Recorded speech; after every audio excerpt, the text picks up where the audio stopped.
SSC দাগিদের তালিকা প্রকাশ করেছে। এই দাগিদের তালিকার আবেদন নিয়ে কিন্তু বারংবার এসএসসি ভবন এবং বিকাশ ভবন অভিযান করতেন চাকরিহারা শিক্ষক শিক্ষিকারা।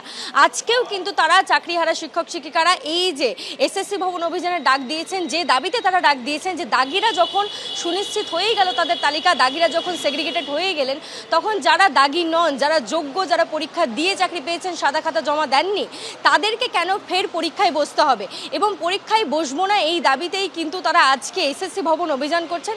তার আগে 10টা থেকেই পুলিশের তৎপরতা কতটা আমি দেখাতে বলবো অভিজিৎকে ছবিটা, যেখানে দেখতে পাচ্ছ র্যাপিড অ্যাকশন ফোর্সের যে বাহিনী তা কিন্তু আসতে শুরু করে দিয়েছে।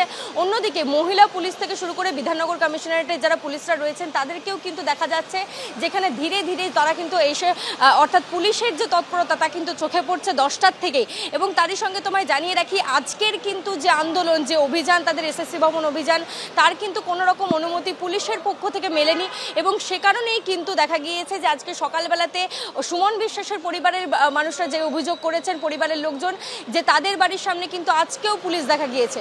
গত 14ই আগস্ট যে অভিযানের ডাক দিয়েছিলেন তারা, তখনই কিন্তু দেখা গিয়েছিল যে সুমন বিশ্বাসকে সকালবেলাতেই কিন্তু আদি সপ্তগ্রাম যে স্টেশন সেখান থেকে কিন্তু পুলিশ নিয়ে যায়।